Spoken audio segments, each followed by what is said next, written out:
Yeah, it's a lot of stuff up there. I do like this phrase, time is money. And I use it in my classes. And believe it or not, in basically every contemporary language around the world, this is a phrase. When you learn a language, just think about, in this language, is that a saying, time is money? And the answer is yes. In almost every language around the world, people say time is money. As you said, we say we spend time, we waste time, we invest time. What does any of that mean? With my microeconomics students, I actually use something slightly more precise. Time is a currency, and the exchange rate between time and money is wages, right? But let's go beyond what I talk to my microeconomics students about. Let's talk about what that means in the real world. So in 2008, I was researching this law review article on how Google works. What's Google's business model? And there were all these debates at the time. How does Google make money? How do they plan to make so much more money? They're trading at this huge multiple. They must be planning to make gobs and gobs of money. Where's all the money going to come from? And I started thinking about, well, they must be thinking about how people are spending time on the internet. Right? This must be central to their business model. So many people begin and maybe even end their time on the internet researching whatever it might be at Google's website, right? They are this entry point to all this information. So then I thought, well, how do people spend their time? I looked around in the virtual world and the real world. Actually, the guys from the med school are going to kill me because I stole one of these. You see these pink and purple things around campus all the time, right? Like, you know the pink and purple flyers? They're like at every dorm, right? $500 if you're insomniac, like $1,000 if you're depressed, right? And they want you to go and like be part of the study, right? And some grad student's gonna like poke you every week and make sure you're still depressed. I mean, I wish I could recruit people for my econ classes this way, right? Free money and free drugs. Everybody would be an econ major.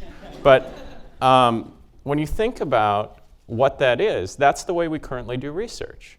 We drag people in and we say, I want to poke you, I want to research you, I want to watch you. That's the old way to do it. In the future, that's not how we're going to learn about people. It's not how companies are going to learn about people. It's not how academics like me are going to learn about people. It's not how the medical school is going to learn about people.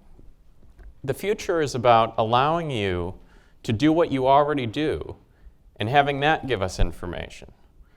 Allowing us to watch your behaviors, allowing us to understand your spending, allowing us to understand why you do one thing and not that other thing. So how are we going to do that? Let me ask you a quick question. Who's feeling lucky in here? Because I'm feeling lucky. I see a couple former students, see a couple current students, a couple people unfortunate enough they might be future students. But let me ask you if you're feeling lucky in a very specific way. When you go to Google's homepage, if you don't use Google Instant, you have two choices. Google search, and I'm feeling lucky. If you're like most people, you've never used the I'm feeling lucky button.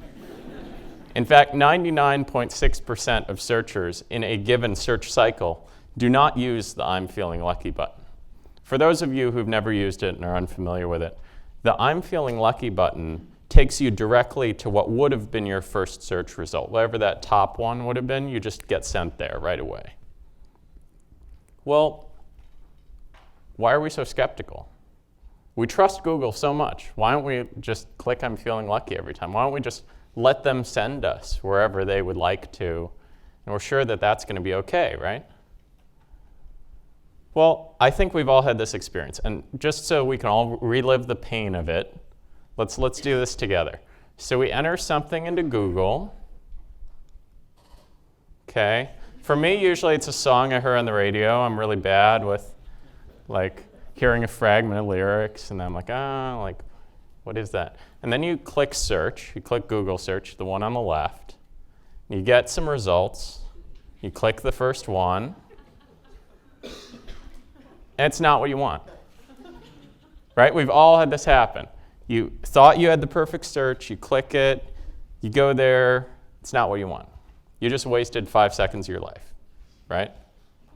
Now you gotta go back, you gotta click the second thing, it happens to be what you want, that's great. What did we learn?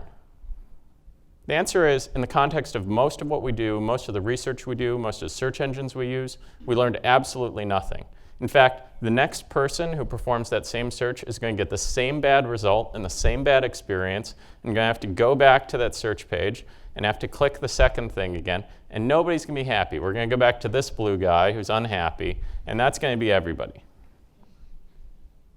But what if we learned from that experience? What if we learned from the way that people invest their time online? And let me take it a step further. So I filed this patent in 2010 that covers exactly this class of inventions, but it goes much farther. It doesn't just talk about refining internet search in the context of how much time you spend on one site or another. Wouldn't it be interesting to also think about how much time an auditor doing a financial audit spends in one part of the spreadsheets versus another? Wouldn't that tell you a lot about what they were interested in? Let's take it a step further. What about what portion of your music library? Because if you're like most people, 2.2% of your music library makes up over 90% of your listening. You ever go in your music library and you see, wow, there are like 10 songs with 99 plays, and I bought this album that I've never listened to, right? What about in the real world?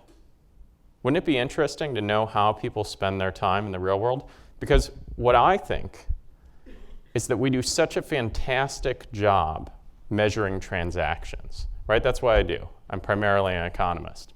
I measure transactions. We do a great job figuring out how you spend your money, down to the SKU barcode on off-the-shelf item, the VIN number on your car, the line item on your credit card receipt. We know all of that. We do an absolutely terrible job monitoring how you spent your time, who you spent it with, why you chose to spend your time in place A rather than place B, why you chose to come to TEDx rather than sitting at home with Netflix. We do a terrible job monitoring that. Think how much we could learn. Think how much we could learn in other contexts. Suppose two people go to the Art Institute of Chicago, and by the way, if you haven't been and you've been here more than like 5 minutes in Chicago, please go to the Art Institute, one of the finest museums in the world.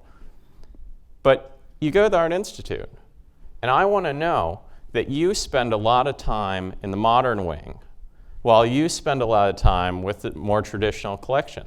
That would tell me about your preferences. Do you think we currently collect that information? No, we don't. But we could. In fact, there are people right now building businesses around this idea.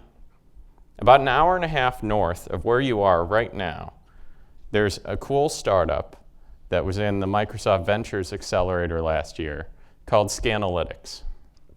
They build a special smart pad that goes under carpeting. So suppose the modern wing's over here and the traditional collection of the Art Institute's over here. It would actually monitor as people walk through the museum what route they take.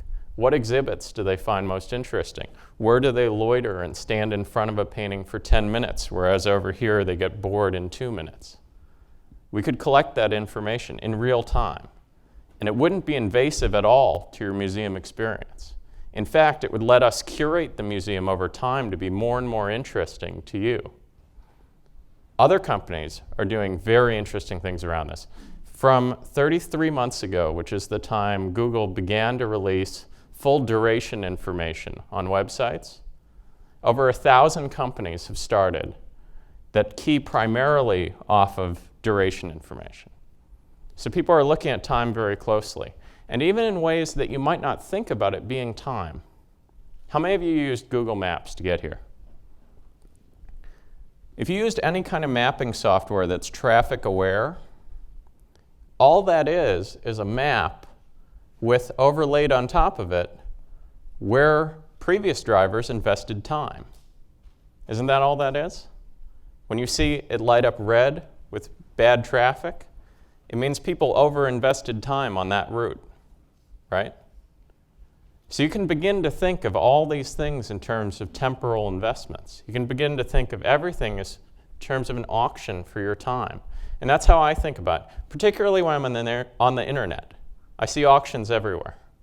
Every website I go to is an auction, not just eBay. Every website is an attempt to get me to bid one more second or one more minute in a world where time is money, right? And in the end, isn't that what we care about? Isn't what we really care about?